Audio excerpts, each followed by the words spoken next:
Hello, everyone. Welcome to Measuring the Score podcast, the podcast where we offer our opinions on film scores and the films they're inspired by. I'm Chris. And I'm Leslie. Let's get started.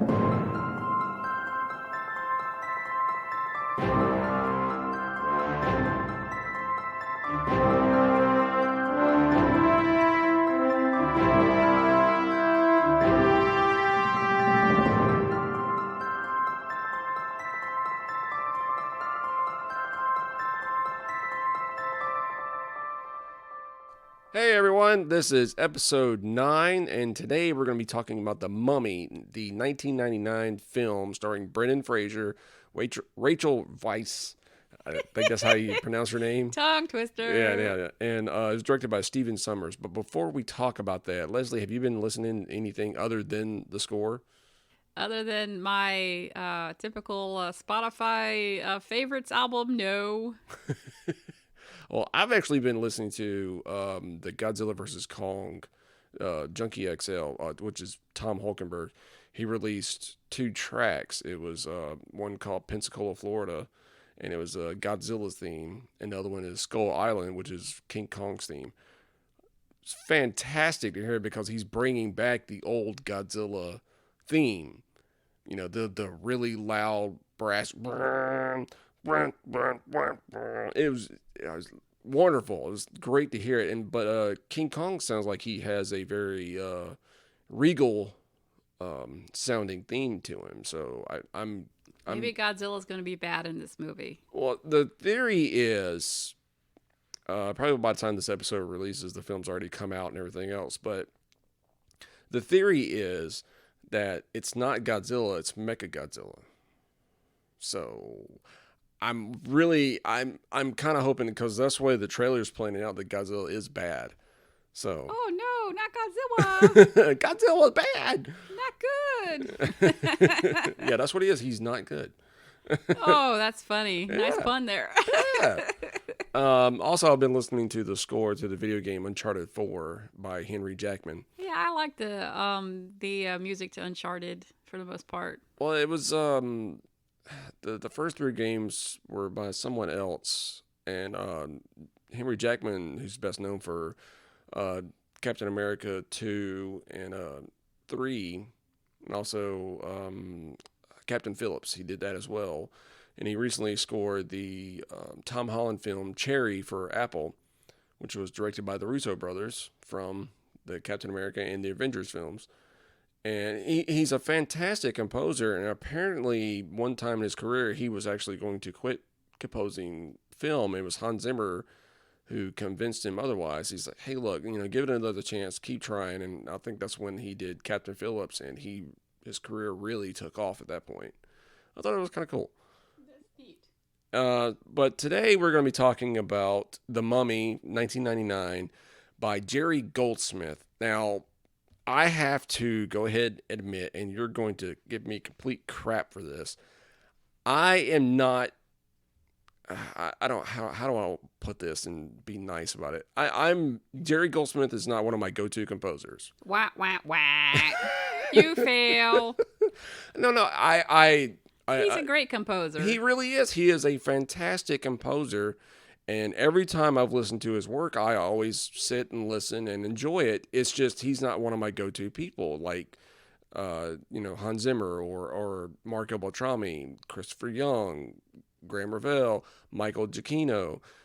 It's just when I think of Jerry Goldsmith, I think of Gremlins, Poltergeist, and I'm just like, I don't really feel like listening to that right now. But he did Mulan. He did do Mulan, and he did a fantastic job in Mulan. And also, there was another score that he did that was actually rejected. It was The 13th Warrior.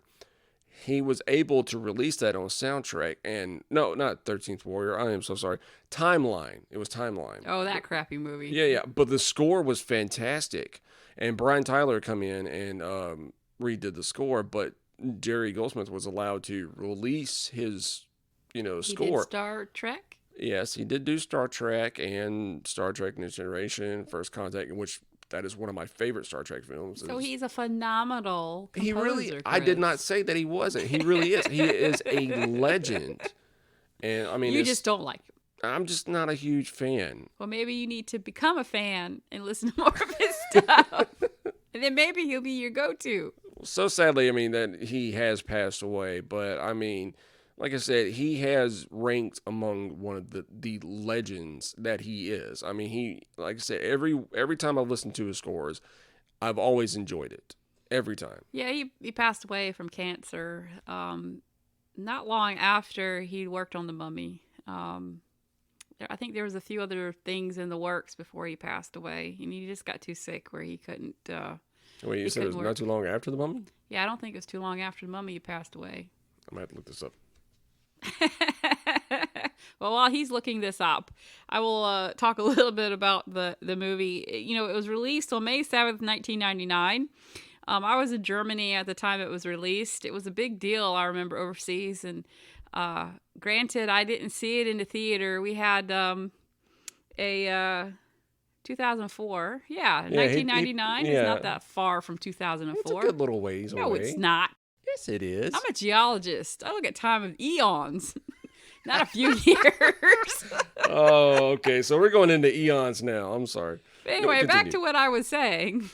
I was in Germany at the time that the movie was released, so we got to watch it when it was not in a theater because we only had one small theater on base. So we went and got it when they released it on DVD, I think. Of course, DVD was still in its infancy, so it might have been VHS tape, but I think it was DVD we got it on.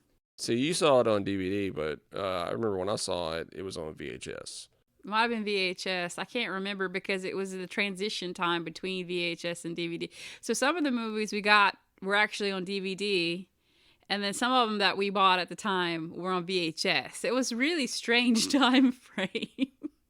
But we still have some of the old VHSs around that we bought in Germany. But so it was released on May 7th, 1999. And Jerry Goldsmith not only was the composer for the score, but he was also the conductor. So he conducted the music for the movie. Now, the historical figures for the basis of the movie, for example, Imhotep. Imhotep is a historical figure, and he was a Egyptian chancellor to the pharaoh. I'm going to probably butcher this, but I think... Considering what I just said a few minutes ago, we're fine. Djoser, I think was his name. But for some reason throughout time... See, I love archaeology and history, but for some reason, he ended up becoming a deity, and people ended up worshiping him.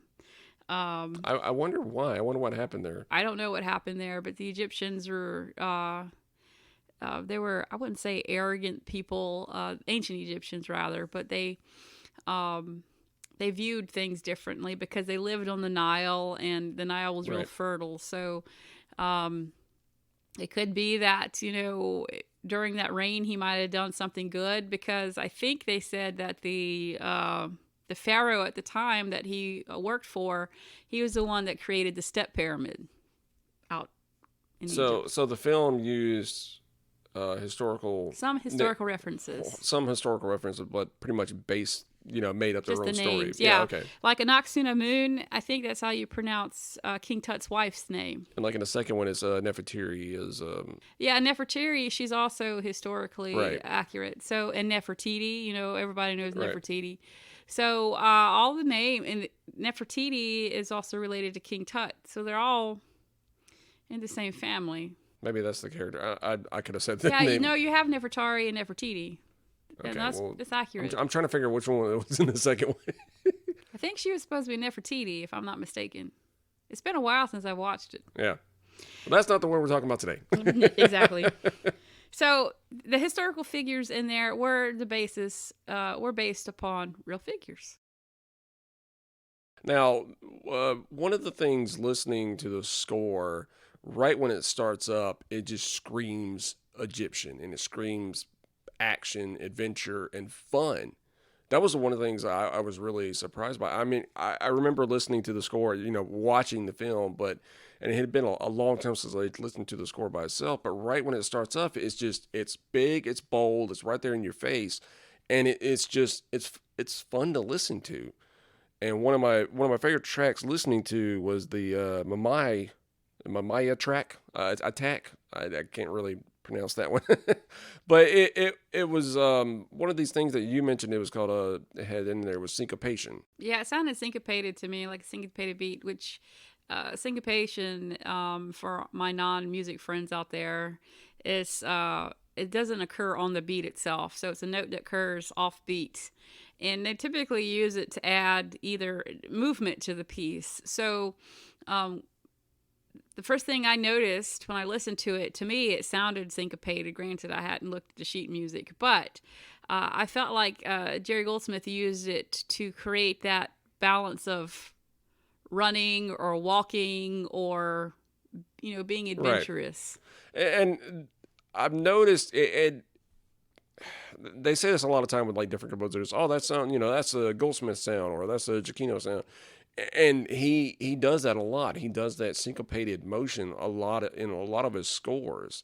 So that one piece, I call it the action piece because it appears so many different times throughout the score watching the film. But on the Spotify soundtrack, it was only in one score piece. It was just fun. When I sat down and listened to it, granted, this was one of my favorite scores back when it first came out. And I did buy this on CD-ROM. So, CD-ROM, ladies and gentlemen. CD, excuse me. I did buy this on CD. Anyway, my bad. But I did buy this on CD. Don't laugh at me. And I listened to it so many times. So the first thing I noticed, with the exception of the Arabic feel to it, I loved that about it. But the fact that Goldsmith uses a nice combination between the percussion and the brass. It has a nice brassy sound to it. Yeah, definitely. The brass is just big and right there. It's front and center. It's the leading instrument for this entire score. Yeah, I like the brass a lot. And granted, the places where he did bring in the woodwinds was lovely. It was a nice balance. It didn't overwhelm any of the music at all. And the piece that you just mentioned with that syncopated beat, he has this wonderful woodwind line that comes in. That was, I would say it wasn't even halfway through the piece, maybe about the first quarter. Between the first quarter of the piece, this woodwind line comes in, and it just adds a nice element to that racing feel, like they're running or racing or fighting. It was a nice touch, a nice embellishment to that piece of music. One of the things I really liked about that one score piece I was talking about was how it just starts off with just a percussion line with like very little string orchestra. All of a sudden there's like I guess it's a bongo just comes in there, and it's like really fast paced, and it's not in rhythm with the rest of it, but it works and gels with everything, and that's when the syncopation comes in there. I thought it was fantastic how he just opens it up just like that, and that bongo, that run comes in there and kind of mixes things up and makes it more exciting. You're like, oh, okay, so what's going on here? Yeah, it was real nice, and he started the score with the piece Imhotep. On the version that we listened to. Now, there was a deluxe version of this that was released not too long ago that had some missing music on it. But on the version that we listened to, it wasn't the deluxe version. Right. So I don't know if the deluxe version begins with that piece called Imhotep, but the version that we listened to, it was called Imhotep. And it set the motif for the whole score. It had like the Mummies theme. Which I love his theme. His theme was wonderful. What I really liked about it, how it was, it comes in and all of a sudden there's like a note. It's almost like there's a note missing, but it's still in rhythm with everything else. I thought that was fantastic. It's like dun, dun, dun. It was great how he did that. It was really nice, and immediately when you hear that theme, you think of, okay, this is kind of menacing sounding. And then all of a sudden, you've got this adventure sound, this action adventure sound with the score. And then there was a piece called The Crypt, and that had almost elements of horror to it. That is one of my more favorite moments in the score, and how he was able to switch between those three different genres right there. You got the action, adventure, horror, all all in one score. I thought it was great with some comedic elements in there as well, because this is it's more of an adventure comedy esque film. And there was one piece in there also that I was listening to, and it almost reminded me of, I don't know what sound he uses. I don't know if it was bells or the chimes. It might have been chimes that I heard, but it was very reminiscent of Dropping of Gold. It reminded me of Treasure or something. And listening to it, I'm Yeah, I like, remember that. yeah, you I remember. can't remember which track that was, and I meant to write it down. It And I sounded like forgot. he used the chimes, maybe. But that's what it was reminiscent to me of, was somebody dropping treasure or Right. gold, because it sounded like coins to me. And I like that a little element too. It's just a little nuance that I picked up Yeah, it on, was but it was great. nice. Now, one thing I want to ask you, throughout the majority of the score, it was like almost every piece had a rhythm to it. It was almost, it was almost in sync with each other until like toward the end of the score. Was it just me, or did it kind of like the score just kind of started kind of going all over the place to you? I did feel that way, and I don't know if he did that because it was building up to the end Well, and because building the up end to was that, kind of chaotic. I mean, you maybe know, that's why. perhaps, or it could be the fact that he didn't like working on this film. Yeah, that was something Leslie found out. I was not expecting to hear this when she started telling me. Jerry Goldsmith hated this movie. He hated working on this movie. I There's no reason, we can't really find out a reason why. It was just between he had a falling out with director Steven Summers, which is weird because they worked previously on the horror film Deep Rising, and which, again, Jerry Goldsmith, knocked it out of the park with the score. So it was very, I don't know, very surprising to hear that he hated this film so much. Yeah, I was surprised as well, because the score, in my opinion, is really solid. It's a solid score. It's amazing score. If y'all haven't listened to it before now, you should. Definitely. It's a wonderful score, and just instantly, listening to it, you think of the Mid East, you think of action adventure. You do have some of those little horror elements that he's known for, also mixed in there. But I was surprised when I read that and said that he really hated working on this score and that he refused to come back for the second Mummy. Well, which would explain why Stephen Summers got Alan Silvestri to do The Mummy Returns, and he continued to work with him on Van Helsing and G.I. Joe: Rise of the Cobra, which Silvestri did a great job with The Mummy Returns, but because after I listened to the Mummy score, I started listening to the Mummy Returns, kind of see Silvestri use any of Goldsmith's themes, and he didn't. Silvestri just went in and did his own thing, which I give him props for that. But one of the things that with the Mummy, what made it work was Goldsmith's score. That theme that he created for Emotep. I think that should have come back for the sequel, and I think that might be one of the things that kind of hurt the sequel, in my opinion. Well, granted, we're going to discuss the Mummy and not the sequel, but as far as the score for the sequel is concerned, I also had that on CD, and it was not my favorite. I like the first one better than the second one. I agree. But it's been a long time since I listened to that score, so I can't remember much about it other than I didn't like it as much as the first one. Well, Goldsmith actually, he was introducing some of the music to someone, and it was, we're paraphrasing on this, but he says, "Here's some music from a crappy movie," and I it was some. I mean, there's like tons of reviews out there, all of of the score saying that this is some of his best work, and it's such a shame that he hated it so much because it is a wonderful score. And I also read that there was some controversy. Now, this might be hearsay, but that the original DVDs of the Mummy had his isolated score on it.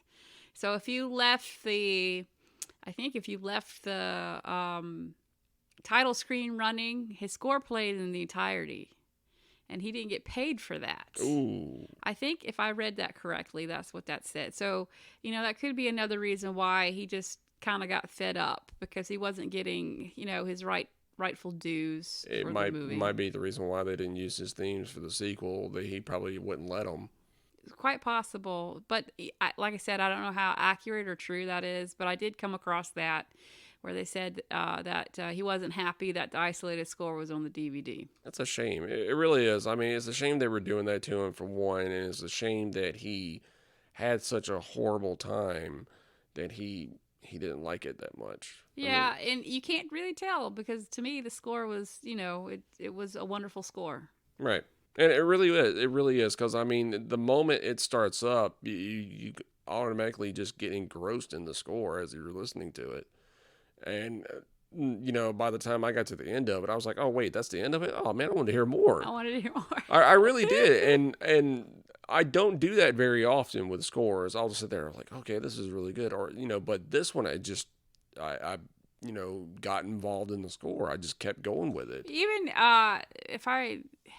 there is even a kind of like a romantic element in there. A little bit. Just a little. It's not much, but you can kind of pick up on it. It's when you not listen. over the top. No, it's very subtle. But so he's got all these elements in there, which to me is funny, because Brendan Fraser in an interview said that when they got on set and started recording, they didn't know if it was going to be an action adventure movie. They didn't know if it was going to be a horror movie. They didn't know if it was going to be a romance. They said they just went with it.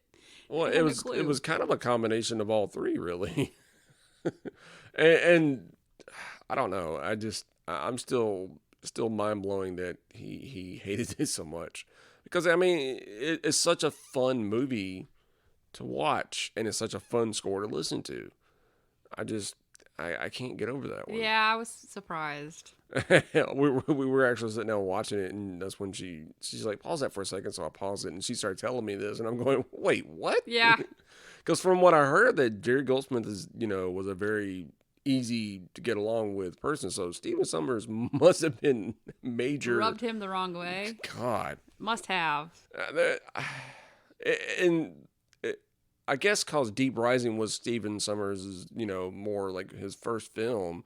Maybe that's why everything went smooth, and then the second time around, he got kind of the big head, maybe. Yeah, because sometimes attitudes change whenever you start to make money. Well, when you got an $80 million budget, yeah, things are going to kind of change a little bit. Oh yeah, I forgot. But the score, listening to on Spotify, it was fun. We both highly recommend you listen to that score. I mean, just on its own, even not against the film. It was fun. It was enjoyable from beginning to end. It just screams, Arabic, Egyptian. As soon as you start listening to it, you're going to think of pyramids. Yeah, and there've been several people that didn't even like the Mummy movie, but they love the score. So even if you don't like the Mummy movie, give the score a chance. You'd like it. Yeah, definitely. So the movie, I noticed, immediately started with the score. And here's kind of a trend we're having. When movies start up with the score, and they start up with the score well, tend to have a better score. I've been noticing that lately. Yeah. We have the one exception, that was Child's Play 2, according to Leslie. Yeah, please don't mention that movie. That's like a bad word now around me. Oh, no. I like that score. Well, I do not. But no, and it does. It immediately starts up with a score. And when we say it starts up with a score, we don't mean it's like very subtle. No. It blasts the score right there. Because you right hear when that motif, that first motif start playing, it's amazing. It was fantastic.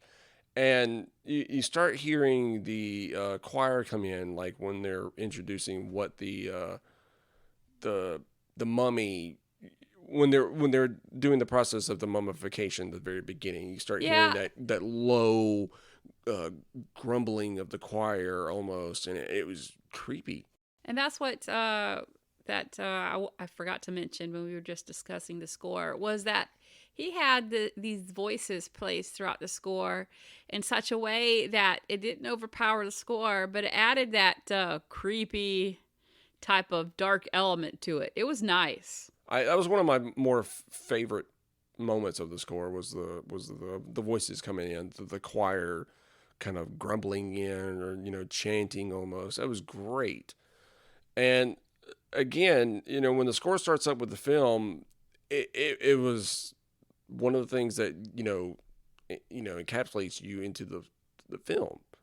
And that was one of the things I noticed before just watching it, back when I rented it on VHS, was the score, right? Because I mean, it's big and bold. It's right there in your face again.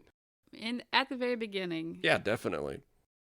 And so then you move to the second score piece, and it came in when they were burying Imhotep. So, Right. Imhotep did what he did. That's when I was talking about the voices were coming in a little bit. Noxunamun, did what she did. They Right. started burying Imhotep, and then they started playing that second score piece. And it was a nice balance. So it had the voices element that you just mentioned, that seemed kind of creepy but well placed, and then the rest of the music just fell into place. Right. It was nice. It wasn't overbearing. It didn't diminish the scene. Every score piece, whenever it came in, it never took you out of the film, and it never beat you over the head with the theme or anything like that. The only thing that really kind of noticed with me was the syncopation track that you were talking about. When it first comes in, it comes in during the scene where the battle on the boat. I can't remember the name of the guys that were trying to take the key and the map away, and they set fire to the boat and everything else. That's when you first hear that syncopation attack. Now that one did kind of come in. I noticed a little too much. There could have been a little bit more variation during the big action sequences, because whenever there's something big happening, he brought that theme back in there. Now he would do a little bit of difference in there, but it was pretty much the same thing. Yeah, it sounded very similar to me.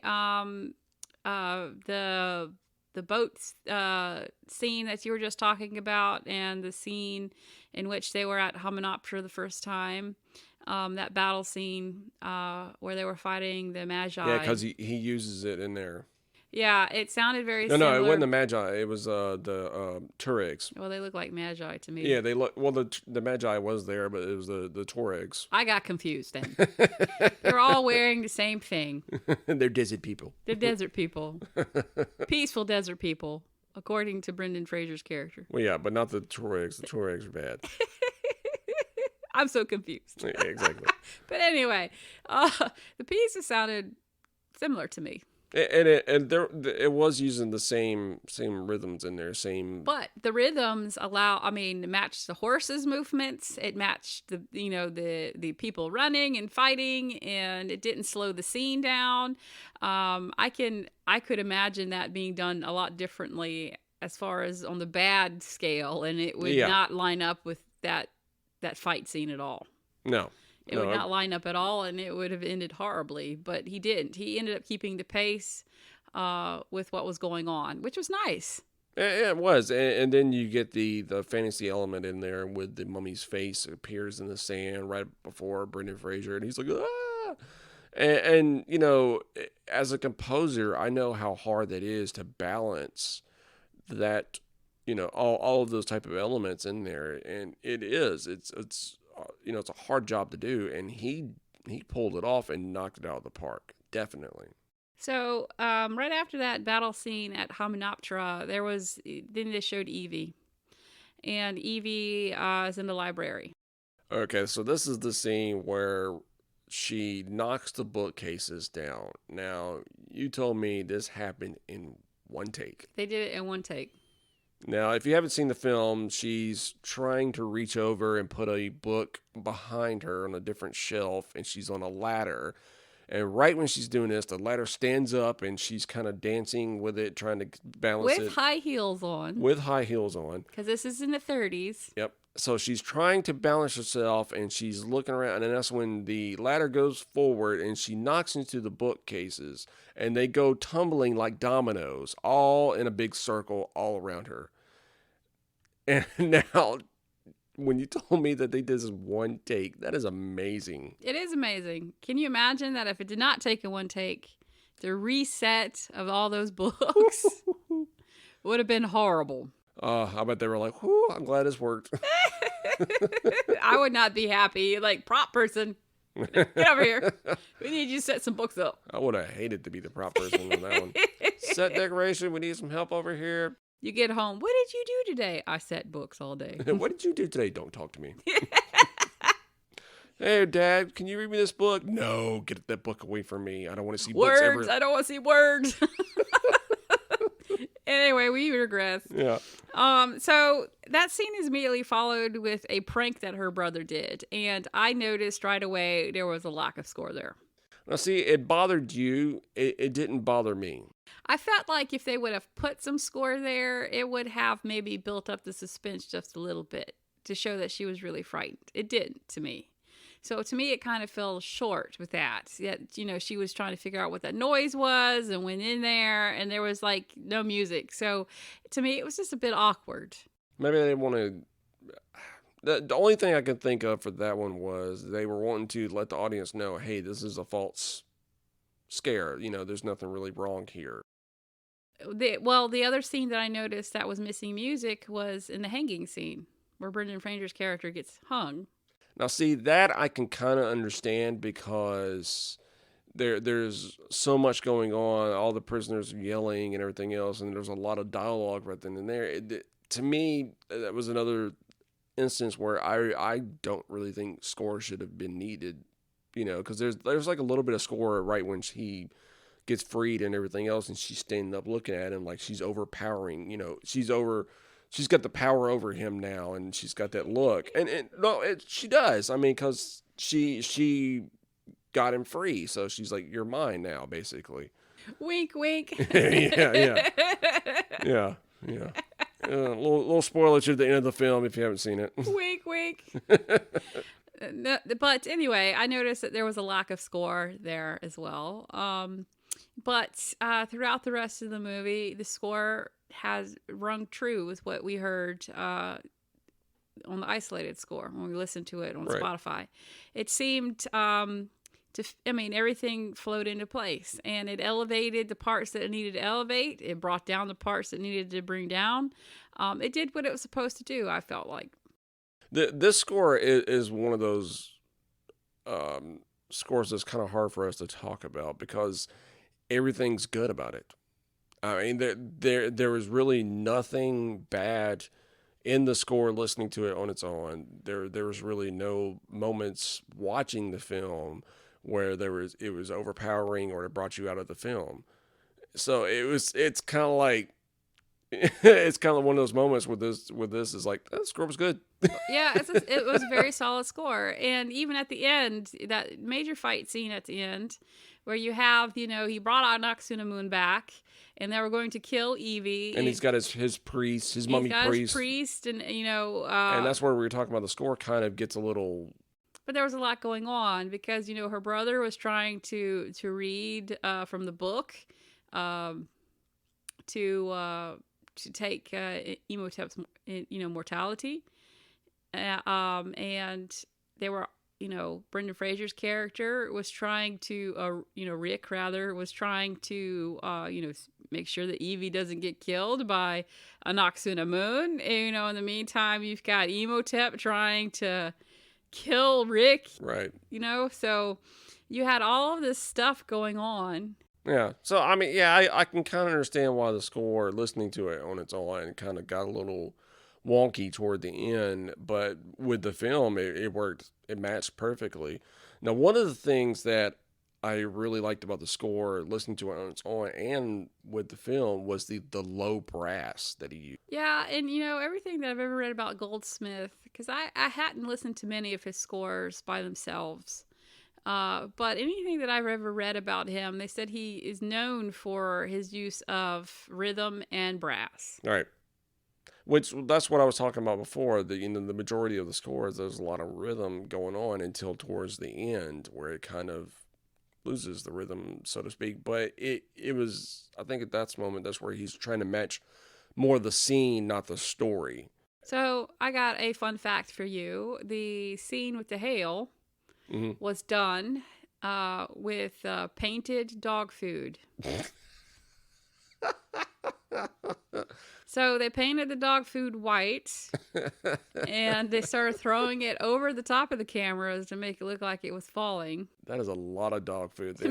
Make it look like hail during one of the plague scenes. Did not know that. That's funny.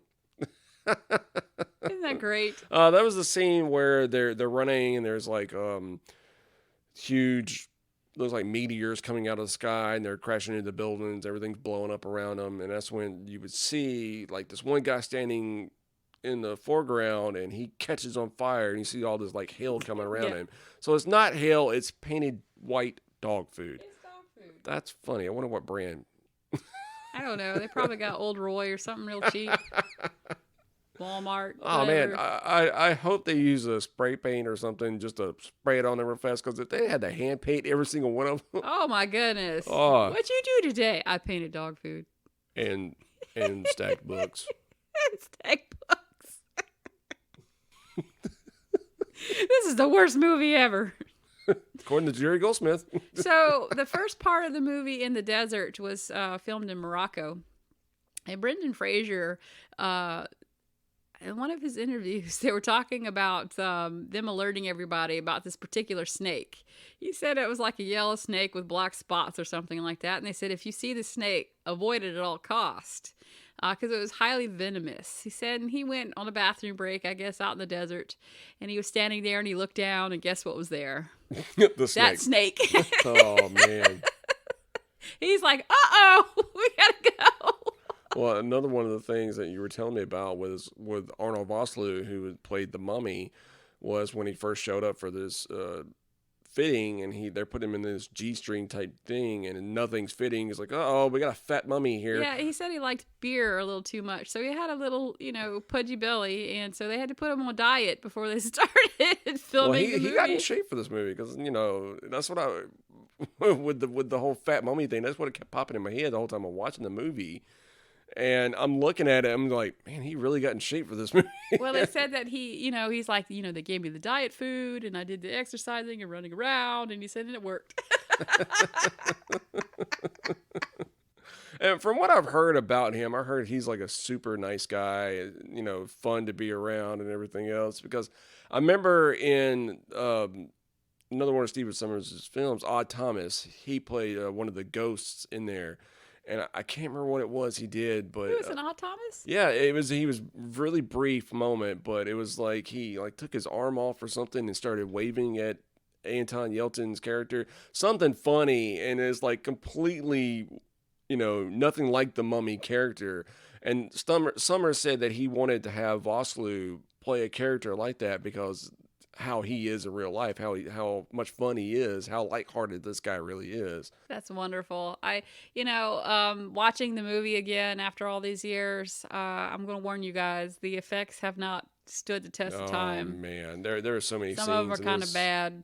Like the opening shot with the pyramid and everything, it still looks great, but when it gets to the title card, it was just awful looking. I mean, I was like, I watched it. I'm like, oh, this looks like PlayStation 2. The mummy's face in the sand kind of looked kind of bad. But there were some moments that still worked and everything else. And I think that was really my only problem with the Mummy films. With the first two in particular, the CGI was not the greatest in the world. CGI was still in its infancy. I still am old fashioned. I like the old fashioned practical effects. Right. If you can put a practical effect in a movie, I'm all for it. There's a particular type of skill set for that.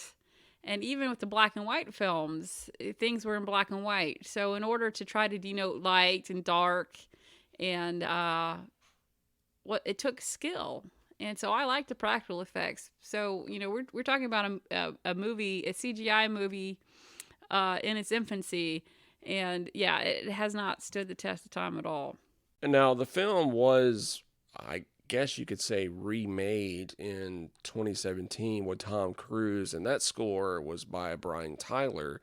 Now, it has no, correlation to the original Mummy film, except for there's a scene where they pick up the book.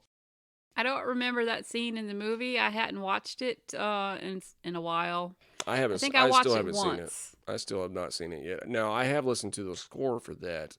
And there was one thing I did notice that Brian Tyler used a lot more brass than what he normally does. So I wonder if he was trying to pay homage to Goldsmith a little bit. He may have, because the Mummy has been done so many times. There was the old black and white Mummy. And then Abbott Costello Meet the Mummy. I love that movie. It's a great movie. And then, then you have this film here. And this one in particular became very iconic because of the mixing of the genres. When this movie came out, it made me want to study Egyptology a little bit more, and I bought the Book of the Dead to read. The Necronomicon? No. Really? This is my boomstick. Yes, I went there. I can't believe you went there. But no, I bought the Book of the Dead. So basically it was all, a compilation of the papyruses, or papyri. I don't know what's plural. For Egypt, right. For Egypt, it's a thick book. I still have it in my office. You must not read from the book. I love it. Yeah, every time I open a book, I'll hear that. You must not read from the book. So, as always, we always break it down to 3 different criteria. Does it work for the film? Absolutely. I'm going to be honest with you. I could not, expect any other type of score for this film. And I don't think any other composer could have pulled it off the way Jerry Goldsmith did. Yeah, I think it works perfectly for the film. I couldn't imagine it done in any other way. I love the action element to it and that fast-paced feel, because a lot of the movie was fast-paced. I like his use of voices in the score, because it just added that element of creepiness to it, that you needed in those creepy parts. I like the crypt part of the score, because it kind of had that horror feel to it, because it does have a horror base to it. I liked all of those elements, and I think that he wove it together nicely to form a solid score for the film. So I agree. I think it works well. Yeah, and together. definitely, and especially considering how much he disliked the film and the score. Yes, that's amazing. And he pulled something off that was amazing. It was incredible. Now, now we're going to get to favorite score, favorite scene. I have to go with when the crypt falls out of the base of Anubis. When it falls down, that creepy theme comes into place. It's not Imhotep's theme. It's just a creepy.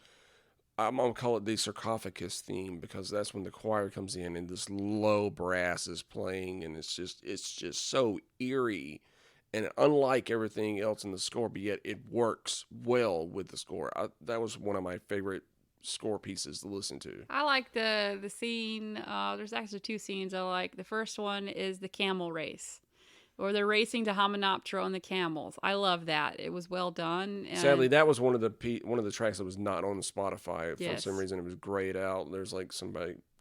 Normally, when it does that on Spotify, there's like some kind of a rights issue. I don't know why, but it might be that it's the added piece for the deluxe version as well. Could be. But I like that piece in the movie. I like the score piece, and then I also like the piece at the very beginning when they were at Hamunaptra battling. Okay, the Tuareg attack. Yeah, I love that. That was cool. great.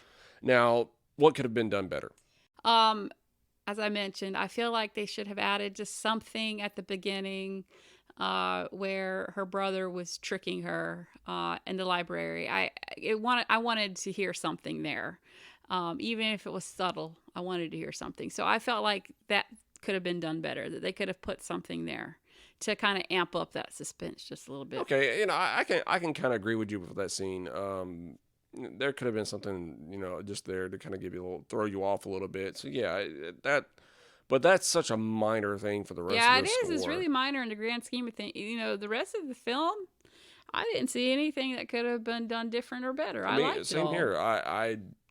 From like I've been saying this entire time, from start to finish, it was fun. It was fantastic. Definitely listen to this if you haven't listened to it yet. Absolutely. If you haven't watched the film in a while, go back and watch it now. But kind of be warned that it's the graphics aren't as good as they used to be. The special effects have dated very poorly. So, and one of the things when it came out, it was like a new Indiana Jones film, pretty much. It had that fun to it. Yeah, and that was like one of the critiques I heard was the fact that, oh yeah, they're trying to redo Indiana Jones, but in my mind, they weren't. No. I didn't think at all Indiana Jones. If they were going to redo Indiana Jones, like the sequel would have just been Rick O'Connell doing something different. They would have added Nazis in there. And snakes. Nazis would be looking for the Mummy too. Yeah. Yeah. Oh, yeah. I could actually see that happening. I could see that. They would want the Book of the Dead. The Nazis would want to use it as some sort of, secret weapon during World War II. Yeah. I just have to acknowledge something. The whole time I'm talking, we have our little mascot, Thomas, just staring me down with the sleepiest eyes ever. And Leslie's having to hold him while she's recording, but he's just like eyeballing me like, please shut up so I can go to sleep. He's our little 4-pound Yorkie. Yep. Well, we're going to let you go to sleep in a little bit, buddy. So as always, you can find us on social media. We're on Facebook, Twitter, Instagram. We're trying to always constantly update. On Twitter, I'm going to have it where you can find the links to where we're at on Podbean, Spotify, Apple, iHeartRadio, Classic FM, YouTube. You can click, find us, subscribe on there. You can also contact us on all of our social media platforms, or you can just send us an email at measuringthescore@gmail.com. We would love to hear from you. We've got some suggestions coming up for season 2. Also, we've got something kind of planned for later in the year that it's going to be kind of fun. It's going to happen around October, November, December. It's going to be kind of interesting. But it will only be one episode per month for those bonus episodes, but they may be a little bit longer than normal. So that just kind of plug that now to kind of get you guys a little excited for it. So it should be interesting. I'm kind of looking forward to that a little bit. I know you are. Yeah, just a little bit. There's reasons why, and we'll get to that. But yeah, as always, thank you so much for listening. For Measuring the Score, I'm Chris Lott. And I'm Leslie Lott. Have a good one.